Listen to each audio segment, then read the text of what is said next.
انشاءاللہ غسل سے متعلق کچھ احکام پڑھیں گے، چونکہ ہمارے ابھی طہارت کا ہی باب چل رہا ہے۔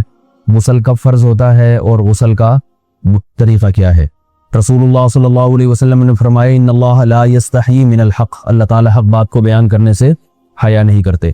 تو غسل کے جو مسائل ہیں ان میں بھی بعض دفعہ کچھ ایسی باتیں آتی ہیں جو بظاہر حیا کے خلاف ہیں، لیکن علم کی ایک بات ہے، سیکھنے اور سکھانے میں حیا اگر کریں گے تو پھر ظاہر ہے ساری زندگی جاہل ہی رہے گا انسان۔ اور غسل کے مسائل سیکھنا اس لیے ضروری ہے کہ غسل جب فرض ہوتا ہے تو جب تک مکمل غسل نہ ہو آپ کی نماز ادا نہیں ہوتی۔ رسول اللہ صلی اللہ علیہ وسلم نے فرمایا الماء من الماء، حدیث ہے کہ غسل فرض ہوتا ہے خواہش نفس کے ساتھ جسم سے منی خارج ہونے سے۔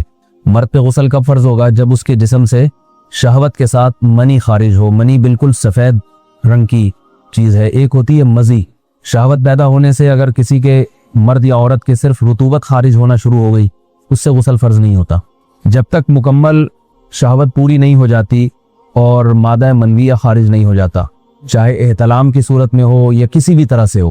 مردوں کے ساتھ چونکہ یہ بہت زیادہ ہوتا ہے نائٹ فال کی صورت میں، مردوں پر غسل کی یہ صورت بہت زیادہ فرض ہوتی ہے۔ جیسے ہی بلوغت ہوتی ہے تو احتلام شروع ہو جاتا ہے، ہفتے میں 1 دفعہ 2 دفعہ 3 دفعہ، بعض نوجوانوں کو روزانہ بھی 2 دفعہ ہوتا ہے، جبکہ خواتین میں یہ والے غسل کی صورت بہت ہی کم ہوتی ہے کہ ان کو نائٹ فال ہو یا اس طرح سے غسل فرض ہو۔ ہزاروں میں کسی ایک عورت کے ساتھ ایسا ہوتا ہے۔ ایک صورت تو یہ ہے غسل فرض ہونے کی۔ دوسری صورت کیا ہے کہ جب انسان اپنی زوجہ کے ساتھ ملاپ کرے اور انٹرکورس ہو جائے، چاہے اس صورت میں ڈسچارج دونوں میں سے کوئی ہو یا نہ ہو، لیکن دونوں پہ غسل فرض ہو جائے گا، مرد پہ بھی اور عورت پہ بھی۔ یہ تو مردوں کے غسل کے فرض ہونے کا۔ مردوں کے غسل میں ایک چیز یہ بھی ہے کہ اگر آپ نے رات کو نیند کی اور صبح آپ اٹھے اور آپ نے کپڑوں پہ نشان دیکھا، اب آپ کو یہ پتہ نہیں چل رہا کہ یہ منی کا نشان ہے یا مزی کا ہے، تو بھی آپ پر غسل کرنا فرض ہے۔ یہی سمجھا جائے گا کہ یہ آپ خواب میں ڈسچارج ہوئے۔ عورت پر جو غسل فرض ہوتا ہے ایک اور صورت میں ہوتا ہے کہ جب خواتین کو ایام آنا بند ہو جاتے ہیں، حیض یا نفاس سے جب پاک ہو جائیں تو بھی ان پہ غسل فرض ہے۔ یہ تو غسل کی فرضیت سے متعلق احکام تھے۔ کچھ چیزیں ایسی ہیں جن میں غسل سنت ہے، فرض نہیں ہے۔ جمعہ کے دن غسل کرنا رسول اللہ صلی اللہ علیہ وسلم نے بہت زیادہ تاکید کی ہے۔ سنت کی 2 قسمیں ہیں، سنت مؤکدہ اور سنت غیر مؤکدہ۔ مؤکدہ وہ ہوتی ہیں کہ جن کو چھوڑنے کا اگر کوئی معمول بنا لے تو گناہ کا خطرہ ہے اور ایسا شخص قابل ملامت ہے، اسے شریعت ملامت کرتی ہے، برا بھلا کہتی ہے۔ تو غسل سنت مؤکدہ ہے، ہفتے میں 1 مرتبہ، چاہے جمعے کے دن ہو یا کسی بھی دن ہو۔ جو مسلمان ہفتے میں 1 دفعہ بھی نہیں نہاتا، وہ کتنا ہی نیٹ کلین ہو، مگر شریعت کی نظر میں وہ قابل ملامت ہے، اسے تانے دینے چاہیے کہ شرم نہیں آتی ہو مسلمان مگر رہتے ہو بھنگیوں اور چماروں کی طرح۔ ملامت تو اسی کو کہتے ہیں۔ اس کی دلیل رسول اللہ صلی اللہ علیہ وسلم نے فرمایا، صحیح حدیث ہے، حق علی کل مسلم ان یغتسل کل اسبوع مرۃ، کہ ہر مسلمان پر لازم ہے کہ وہ ہفتے میں کم از کم 1 مرتبہ غسل کرے۔ ہر مسلمان پر لازم ہے، چاہے اس پہ غسل فرض نہ بھی ہو۔ اور کس دن بہتر ہے؟ جمعہ کے دن۔ نبی صلی اللہ علیہ وسلم نے حکم دیا ہے کہ جمعے کے دن غسل کیا جائے۔ امام احمد ابن حنبل کا مذہب یہ ہے کہ جمعے کے دن غسل کرنا واجب ہے، صرف سنت نہیں ہے بلکہ واجب ہے، لیکن جمہور کا مذہب یہ ہے کہ سنت عمل ہے۔ غیر مسلم جب اسلام قبول کرتا ہے تو اس وقت بھی اس کے لیے غسل کرنا سنت ہے۔ جب ہم مردے کو نہلاتے ہیں تو جو مردے کو نہلائے اس کے لیے بھی خود غسل کرنا افضل ہے، سنت عمل ہے۔ عید کے دن غسل کرنا سنت عمل ہے۔ تو یہ وہ تمام مواقع ہیں جن میں غسل کرنا رسول اللہ صلی اللہ علیہ وسلم کی سنت ہے۔ غسل کا طریقہ کیا ہے؟ غسل میں 3 چیزیں فرض ہیں، منہ بھر کے کلی کرنا، ناک میں پانی ڈالنا کہ ناک کی جو نرم جگہ ہے یہ اچھی طرح تر ہو جائے، اور پورے جسم پہ 1 مرتبہ پانی بہا دینا کہ جسم میں بال کے برابر جگہ بھی خشک نہ رہے۔ یہ تو ہے فرض، یعنی یہ کام کسی نے کسی بھی طرح سے کر لیا تو غسل ادا ہو جائے گا، چاہے اس کی نیت غسل کی تھی یا نہیں تھی۔ کوئی آدمی چلتا ہوا جا رہا ہے، پھسل کے تالاب میں گر گیا، پورے غوطے کھا کے باہر نکلا، کلی کر لے اور ناک میں پانی ڈال لے تو غسل اس کا ادا ہو جائے گا۔ البتہ چونکہ نیت نہیں تھی لہذا غسل کا ثواب نہیں ملے گا، ثواب نیت کے بغیر نہیں ملتا انسان۔ دلائل اس کے الگ موضوع ہے کہ اس کی دلیل کیا ہے کہ بغیر نیت کے بھی غسل ہو جاتا ہے، لیکن میں نے بتایا دلائل کا سیشن نہیں ہے، اس میں پھر بات لمبی ہو جائے گی۔ تو یہ تو ہے فرض، پورے جسم پہ پانی بہانا، کلی اور ناک میں پانی۔ سنت طریقہ کیا ہے؟ رسول اللہ صلی اللہ علیہ وسلم غسل کیسے کرتے تھے؟ سنت طریقہ جس پہ جو اختیار کرنا چاہیے، وہ طریقہ یہ ہے کہ جب آپ غسل کے لیے بیٹھیں تو سب سے پہلے وہ جگہ دھوئیں جہاں نجاست اور ناپاکی لگی ہوئی ہے. نائٹ فال ہوا, کسی کو احتلام ہوا, تو جہاں جہاں گندگی لگی ہے پہلے اس جگہ کو دھوئیں. استنجا کریں, شرمگاہ کو دھوئیں اچھی طرح. سمجھ رہے ہیں بات؟ اس کے بعد ہاتھ دھوئیں اور مکمل وضو کریں جیسے ہم عام حالات میں وضو کرتے ہیں. مکمل وضو کرنے کے بعد دائیں کندھے پہ پانی ڈالا, لیفٹ سائڈ پہ پانی ڈالا. پہلے زمانے میں تو چلو سے غسل ہوتا تھا, ہاتھ دھو لیے تو اب چلو سے پانی لے کے یہاں ڈالا جا رہا ہے, چلو سے پانی لے کے یہاں ڈالا جا رہا ہے, پورے جسم پہ ملا جا رہا ہے, اور چلو سے پانی لے کے 3 دفعہ سر پہ ڈالا جا رہا ہے. تو آج کل چلو الو تو ہے نہیں, شاور کے نیچے جا کے کھڑے ہو جاتے ہیں. تو اس میں یہ کہ شاور کھولے اس میں کھڑے ہو جائیں, سارے چلو اس میں خود بخود ہی ہو جائیں گے, پورے جسم پہ پانی بہہ جائے گا. نبی صلی اللہ علیہ وسلم کے دور میں یہ جدید چیزیں نہیں تھی, شیمپو اور صابن. تو آپ صلی اللہ علیہ وسلم بیری کے پتوں سے غسل کی ترغیب دیا کرتے تھے. بیری کے پتوں کو اگر پانی میں پکایا جائے تو پانی میں میل کچیل صاف کرنے کی صلاحیت بہت بڑھ جاتی ہے.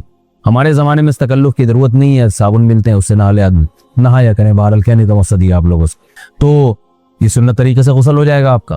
سمجھ رہے ہیں بات کو؟ سب سے پہلے استنجا کیا, اس کے بعد وضو کر لیا, اس کے بعد غسل کر لیا. اگر کسی نے غسل میں وضو نہیں کیا اور ویسے ہی پورے جسم پہ پانی بہا دیا تو بھی اس کا وضو خود بخود ہو جائے گا. اس غسل سے وہ نماز پڑھ سکتا ہے, کیونکہ بعض لوگ غسل کرنے کے بعد دوبارہ وضو کر رہے ہوتے ہیں. اس کی ضرورت نہیں ہے, کیونکہ جب غسل کرتے ہیں تو وضو والے اعضاء تو خود بخود اس میں دھل جاتے ہیں. یہ ہے غسل کا طریقہ. وضو کیسے ٹوٹتا ہے؟ جن چیزوں سے غسل فرض ہوتا ہے ان چیزوں سے وضو تو بہرحال ٹوٹتا ہی ہے. اس کے علاوہ بھی وضو ٹوٹتا ہے. اس سے پچھلے لیکچر میں نے کچھ تفصیل بتائی تھی کہ نجاست جسم سے کہیں سے بھی خارج ہو جائے یا نجاست نکل کے بہہ پڑے. اگر قضاء حاجت کی جگہوں سے نجاست خارج ہوئی ہے تو نظر بھی آ جائے وضو ٹوٹ جائے گا, اور قضاء حاجت کے علاوہ جگہوں سے اگر نجاست خارج ہوئی ہے, خون وغیرہ ہے جیسے, تو جب تک نکل کے بہے گا نہیں تو اس وقت تک وضو نہیں ٹوٹے گا. سمجھ رہے بات کو؟ وضو کا طریقہ کیا ہے؟ سب سے پہلے دونوں ہاتھوں کو دھویا جائے, 3 دفعہ کلی کی جائے, مسواک کی جائے, 3 دفعہ ناک میں پانی ڈالا جائے. پھر پورے چہرے کو, پیشانی یہ جو ہے جہاں سے پیشانی ہماری شروع ہو رہی ہے اور تھوڑی کے نیچے تھوڑی جہاں ختم ہو رہی ہے, اور ایک کان کی لو سے دوسرے کان کی لو تک 4 اعضاء ہیں وضو میں دھونا فرض ہیں. 1 چہرہ, نمبر 2 بازو, نمبر 3 سر کا مسا, چوتھائی سر, اور نمبر 4 پاؤں کو دھونا. اس کی دلیل قرآن مجید کی مشہور آیت ہے فَاغْسِلُوا وُجُوهَكُمْ وَأَيْدِيَكُمْ إِلَى الْمَرَافِقِ. اللہ فرماتے ہیں ایمان والو جب نماز کا ارادہ ہو تو اپنے چہروں کو اور اپنے ہاتھوں کو دھو, سر کا مسا کرو اور پاؤں کو ٹخنوں سمیت دھو. دھونے کا حکم ہے قرآن مجید میں. البتہ سر کے بارے میں یہ نہیں آئے پورے سر کا مسا کرو, بلکہ آ رہا ہے وَامْسَحُوا بِرُؤُوسِكُمْ. با کا لفظ ہے, با آتی ہے تبعیض کے لیے کہ سر کے بعض حصے کا مسا. اب بعض حصے کا قرآن حدیث میں کہیں تذکرہ نہیں ہے, تو اس میں فقہائے کرام کے اجتہادات ہیں. امام شافعی فرماتے ہیں تھوڑا سا بھی ٹچ کر لیا سر کو ہو جائے گا. امام ابو حنیفہ فرماتے ہیں نہیں, کم از کم 1/4 کا ہونا ضروری ہے. سب کے اپنے اپنے دلائل ہیں, ان دلائل میں نہیں جاتا. فقہ حنفی کو جو فالو کرنے والے ہیں تو ان کو چاہیے کم از کم 1/4 سر کا مسا, یہ فرض ہونے کے لیے ضروری. مگر سنت کیا ہے؟ پورے سر کا مسا. نبی صلی اللہ علیہ وسلم دونوں ہاتھوں کو بھگو کے پورے سر کا مسا کرتے تھے. سمجھ رہے بات کو؟ اور مسا کے جو یہ ٹیکنیکل طریقے ہیں کہ آپ یوں پہلے انگلی بنائیں, پھر یوں لے کر جائیں, پھر یوں گھما کے لائیں, پھر یوں, یہ ٹیکنیکل طریقے حدیث سے ثابت نہیں. مسا کا طریقہ کیا ہے؟ بھیگا ہوا ہاتھ لے کے ایسے پورے سر کو ہو گیا. پھر حدیث میں یہ بھی ہے کہ یوں لے جاؤ اور یہ بھی ہے کہ واپس بھی لے کر آؤ, دونوں طرح سے ثابت. تو ایسے بھی کر سکتے ہیں کہ یوں لے جائیں, اور ایسے بھی کر سکتے ہیں لے کے جائیں اور پھر واپس بھی لے آئیں, دونوں طریقے جائز ہیں. لیکن کم از کم سنت اتنی ہے کہ پورے سر کا مسا ہونا چاہیے. بعض لوگوں کو شو مارنے کا شوق ہوتا ہے, اگر وہ واپس لائے تو بال ان کے خراب ہو جاتے ہیں, کہتے ہیں یار یہ پھر مسئلہ خراب ہو جائے گا. تو پھر ایسے لوگ صرف یوں ہی لے جائیں کافی ہے. افضل تو یہ کہ یوں بھی لے جائیں یوں بھی لے جائیں, دونوں طرح سے صحیح ہے. بہرحال دونوں حدیث سے ثابت ہیں. سمجھ رہے بات کو؟ اور یہاں ایک اہم مسئلہ بتا دوں, قرآن مجید نے پاؤں کو دھونے کا حکم دیا ہے, پاؤں پہ مسا کرنے کا حکم نہیں دیا. اور حدیث میں خفین پر مسا کرنے کا حکم ہے. تو قرآن اور حدیث کو فقہا نے جمع کیا ہے, لہذا وہ موزے جن میں آسانی سے پاؤں دھوئے جا سکتے ہیں ان میں چاروں ائمہ کے نزدیک پاؤں پہ مسا کرنا جائز نہیں. سعودی عرب میں جو بعض سلفی حضرات اور یہاں ہمارے ہاں بھی اہل حدیث حضرات نے عام موزوں پر بھی جو مسا کی ایک روایت ڈال دی ہے, اسلاف میں, تابعین, تبع تابعین میں اور چاروں ائمہ کے مذاہب میں اس کا ثبوت نہیں ملتا. اگر اسلاف میں کوئی قاری بھی ہے تو ایک شاذ قول, اکا دکا قول ملتا ہے, ورنہ یہ ائمہ اربعہ کے مذہب کے خلاف ہے. اور جو احادیث جو نقل ہوتی ہیں صحیح سند کے ساتھ ان کے بھی خلاف اور قرآن کی آیت کے بھی خلاف ہے. اس لیے کسی نے عام ساکس پہ اگر مسا کر لیا, جو عام طور پہ آفس پہن کے جاتے ہیں لوگ, اس میں تو پاؤں آپ اگر ساکس کو پانی کے نیچے رکھے پورا پاؤں دھل جائے گا آرام سے. تو وہاں کیا ہو رہا ہے کہ قرآن مجید کے حکم کی مخالفت لازم آ رہی ہے, آپ پاؤں دھو نہیں رہے. تو اس لیے ہم یہ سمجھتے ہیں کہ اس صورت میں نماز ادا نہیں ہوگی. سعودی عرب میں بعض سلفی حضرات نماز پڑھاتے ہیں, وہ ایسے ہی کرتے ہیں کہ عام ساکس پہ مسا کر کے نماز پڑھا لیتے ہیں. تو فتویٰ اسی پر ہے کہ ان کی اگر کسی کو یقین ہے کہ اس نے عام ساکس پہ مسا کر کے نماز پڑھائی ہے تو اس کے پیچھے نماز ادا نہیں ہوگی, کیونکہ قرآن کے مطابق اس کا وضو ہوا ہی نہیں ہے. صدیوں تک کوئی بھی اس قول کا قائل نہیں رہا ہے کہ عام ساکس پہ بھی مسا ہو جاتا ہے. یہ ابن تیمیہ رحمہ اللہ تعالیٰ 7ویں صدی میں اس کے قائل تھے, اور تابعین میں اکا دکا قول ملتے ہیں اس کے, لیکن شاذ قول ہیں, مرجوح قول ہیں, جن پر امت نے فتویٰ نہیں دیا. اور اب سعودی عرب میں بعض سلفی حضرات اس کے قائل ہیں. ہمارے ہاں اہل حدیث حضرات بھی چونکہ اکثر سعودی عرب کے سلفی حضرات ہی کو فالو کرتے ہیں, تو انہوں نے بھی وہیں سے یہ فتویٰ لیا ہے. لیکن ائمہ اربعہ کے مذہب میں اور دلائل کے لحاظ سے دیکھا جائے تو یہ مذہب کمزور ہے. قرآن نے پاؤں کو دھونے کا حکم دیا, آپ دھوئیں گے پاؤں جب تک دھونا ممکن ہے. چمڑے کے موزے ہیں ان کو دھونا ممکن نہیں ہے اتارے بغیر, لہذا ان موزوں کے اوپر مسا ہو جائے گا, تو اس سے قرآن پر بھی عمل ہو جائے گا اور حدیث پر بھی عمل ہو جائے گا. اس لیے ائمہ اربعہ نے جو قرآن و حدیث کو سمجھ کے جو فیصلہ کیا ہے اس پہ چلنا ہمارے لیے زیادہ مفید ہے بنسبت آج کل کے جو علماء ہیں ان کی اپنی ذاتی آراء پر. اس لیے یہ بھی ایک وضو سے متعلق عام مسئلہ تھا, سمجھ رہے ہیں. باقی تو ماشاءاللہ وضو کرنا سب کو آتا ہی ہے. یہ وضو کا طریقہ سن لیں ذرا ایک دفعہ. وضو تو سب کو ہی کرنا آتا ہے, لیکن جو صحیح پراپر سنت طریقہ ہے نا اس سے لوگ وضو نہیں کرتے. نماز کا طریقہ تو بڑا لمبا ہے, اب وہ تو پوری کر کے دکھانا پڑے گا نا, تو وہ پھر کسی اور وقت انشاءاللہ. وضو میں جو ہے نا لوگ کیا کرتے ہیں, تو کیا ہوا, وضو کا جو طریقہ ہے نا لوگ کیا کرتے ہیں عجیب, نارملی تو سب صحیح کر رہے ہوتے ہیں لیکن جو صحیح سنت طریقہ اس کو فالو نہیں کرتے. طریقہ یہ کہ آپ نے ہاتھ دھونے کے بعد بائیں ہاتھ سے نلکا کھولا, سیدھے ہاتھ میں کیا لیا, پانی لے کے نلکے کو فوراً کیا کر دیا, چلو میں پانی لے کے. لوگ سمجھتے ہیں نلکا کھولنا تو سنت ہے, بند کرنا سنت. ارے بولو نا یار, نہیں ہے. تو کلی تو سیدھے ہاتھ سے کرنی ہے نا, تو الٹے ہاتھ سے آپ کیا کر دیں گے, نلکا بند. کیونکہ نبی صلی اللہ علیہ وسلم جب لوٹے سے پانی نکالتے تھے تو چلو میں پانی لے کے لوٹے کو سیدھا کر دیتے تھے. یہ نہیں کرتے تھے کہ لوٹے سے لوٹا اسی کیفیت میں اور پانی بہتا چلا جا رہا ہے. تو آپ نے نلکے کو لیفٹ ہاتھ سے کھولا اور چلو میں پانی لیا اور فوراً نلکے کو کیا کر دیا, بہت زور سے بھی بند نہ کریں, اس کا واشر خراب ہو جاتا ہے, بس آرام سے بند کر دیا. تو یہ وہمی ہوں گے نا, وہ یوں کر کے کرتے رہیں گے, نلکے توڑ دیتے ہیں کہ بھئی ایک قطرہ بھی ضائع ہو گیا تو قیامت کے دن کہیں جہنم میں نہ پھینک دیں ہمیں, اس لیے پورے کوئی نمی بھی نہ آئے, تو تھوڑا سا بند کر دیں, ایک آدھ قطرہ ٹپکنے سے کچھ نہیں ہوتا. یہ لیا آپ نے, منہ میں کلی کی, مسواک کی, مسواک نہیں ہے تو انگلی سے دانت صاف کیے, غرارہ بھی کیا اگر روزہ نہیں ہے, ٹھیک ہے. پھر نلکا کھولا, پھر بند کیا, پھر کلی, اس طرح.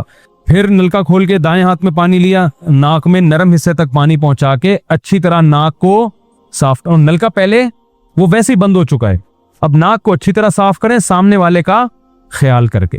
ہائی بات سامنے, سامنے تو یہ نہیں ہوتا, وہ ہوتا ہے سامنے, اس کا زیادہ خیال کرنا پڑتا ہے کیونکہ بس زیادہ تفصیل میں نہیں جاتا ہوں. تو چھوٹی انگلی سے اچھی طرح ناک کو صاف کیا, اس کی رطوبتیں نکالی, ٹھیک ہے.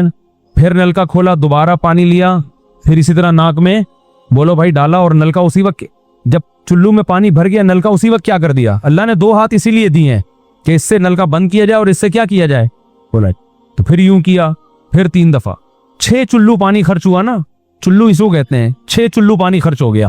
پھر آپ نے کیا کیا, نلکا کھولا لیفٹ ہاتھ سے. جو اصل طریقہ ہے وہ تو یہ ہے, سیدھے ہاتھ میں پانی لے کے نلکا بند کیا اور سیدھے ہاتھ سے پانی پیشانی پہ ڈال کے دونوں ہاتھوں سے پھیلا لیا. 3 دفعہ اس طرح کیا. اس پہ عمل نہیں ہوتا تو پھر اتنا کر لو کہ دونوں ہاتھوں پہ کیا لے لو, نلکا کھول کے پانی لے کے پیشانی پہ ڈالو اور فوراً نلکا کیا کر دو, بند کر دو, اور پھر ہاتھوں سے اچھی طرح اس کو ملو. سمجھ میں نہیں آ رہی بات؟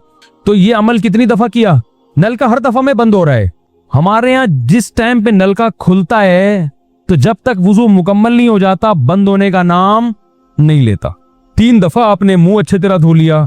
داڑھی ہے تو اس میں کیا کر لیا, بڑی داڑھی ہے, میری داڑھی ایسی, میں تو چلو سے پوری داڑھی دھو لیتا ہوں, چھوٹی سی داڑھی ہے, تو داڑھی میں خلال کر لیا آپ نے.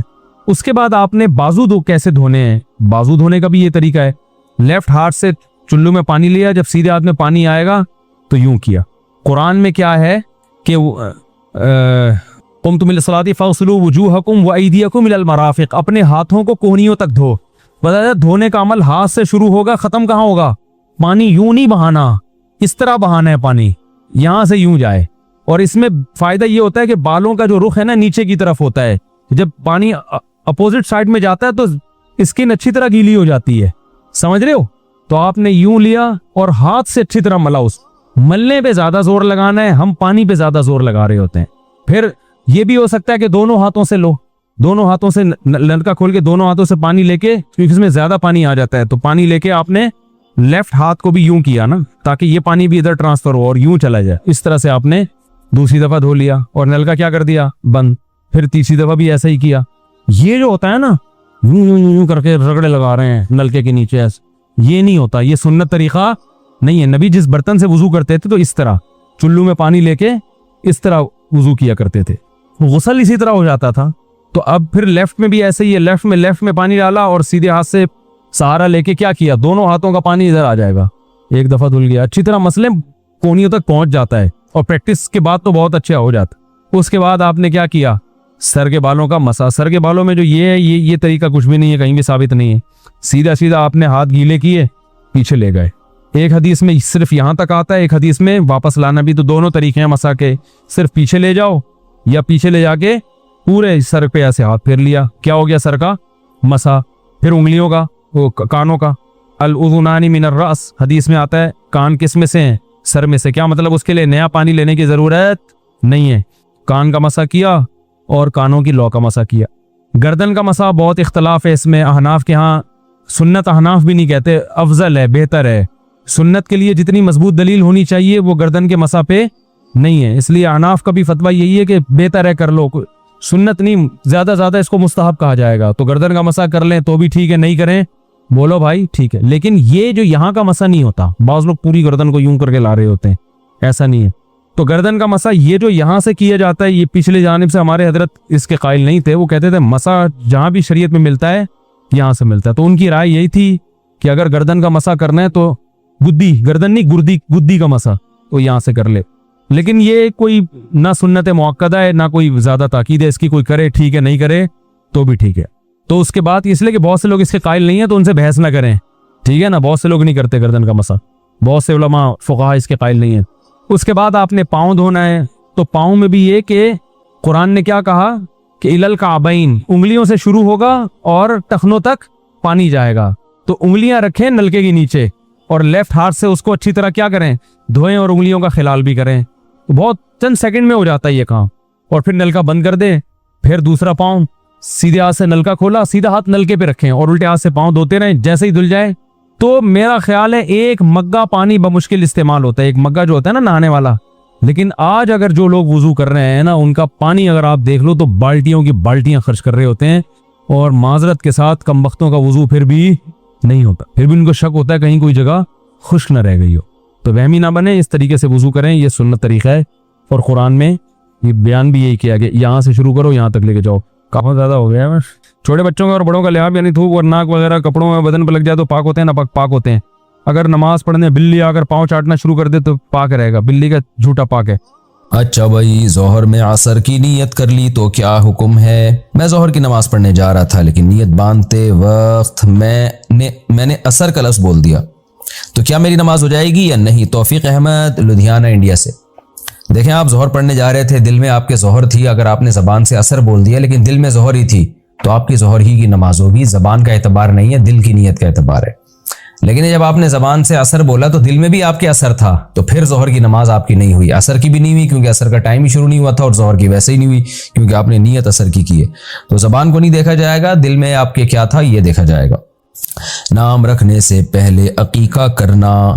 اگر کسی کے ہاں بچے کی پیدائش ہوئی اور اس نے بچے کا نام ابھی فائنل نہیں کیا تھا کہ 4-5 دن میں عقیقہ کر لیا, تو کیا بغیر نام رکھے عقیقہ صحیح ہو جائے گا؟ بلال انصاری, انڈیا سے. جی ہاں, صحیح ہو جائے گا. عقیقے کے لیے بچے کا نام رکھنا پہلے سے یہ ضروری نہیں ہے. رنگ ٹون پر گانا سننے کا کیا گناہ ہوگا؟ جب ہم کسی کو کال ملاتے ہیں تو بعض دفعہ رنگ ٹون پر گانا لگا ہوتا ہے, تو کال کرنے والے کو گانا سننے کا گناہ تو نہیں ملے گا. ساجد صاحب, انڈیا سے. نہیں جی, گانا سننے کا گناہ نہیں ملے گا. وہ سن تھوڑی رہا ہے, وہ تو کال ملا رہا ہے, وہ تو خود بخود ایک کان میں آ رہا ہے.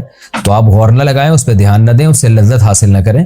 تو اگر آپ نے جان کر دھیان لگایا, اس سے لذت حاصل کرنا شروع کر دی, پھر گانا سننے کا گناہ ہوگا. تو ویسے رنگ ٹون پہ گانے نہیں لگانے چاہیے, یہ غلط کرتے ہیں لوگ. کون سے رشتہ داروں سے پردہ ہے؟ پردے کے بارے میں بتا دیں کہ مرد کو کون کون سے رشتہ داروں سے پردہ کرنا چاہیے. اسی طرح عورت کو کون کون سے رشتہ داروں سے پردہ کرنا چاہیے، تفصیل سے بتا دیں. ساجد صاحب انڈیا سے. بھائی مرد کو کون کون سے رشتہ داروں سے پردہ کرنا چاہیے، یہ سوال ہی غلط ہے، کیونکہ پردہ عورت کا پر فرض ہے، مرد پہ فرض نہیں ہے. پردہ عورت کرتی ہے، مرد نہیں کرتا.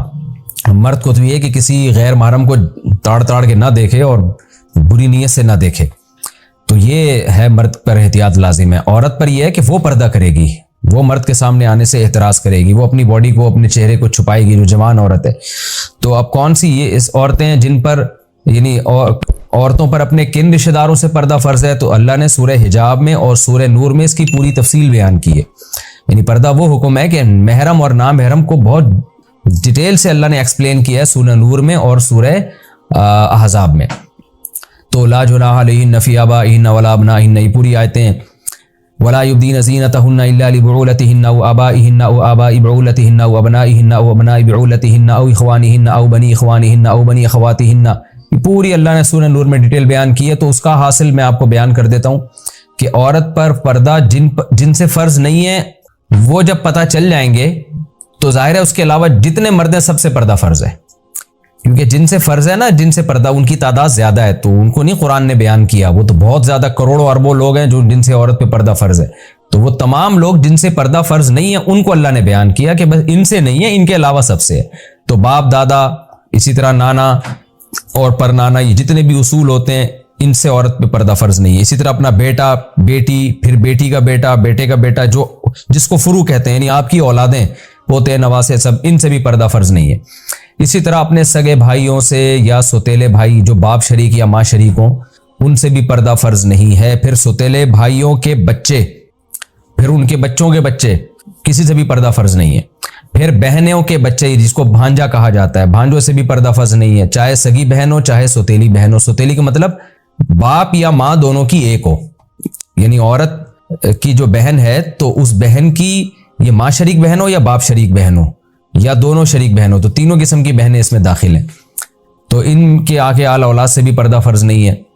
اسی طرح اپنے ابا کے بھائی، سگے بھائی، ان سے پردہ فرض نہیں ہے. اماں کے سگے بھائی سے پردہ فرض نہیں ہے. البتہ ان کی اولادیں کزن میں آ جاتی ہیں، کزنوں سے پردہ فرض ہے. جب کزنوں سے فرض ہے تو کزنوں کے بچوں سے بھی پردہ فرض ہے.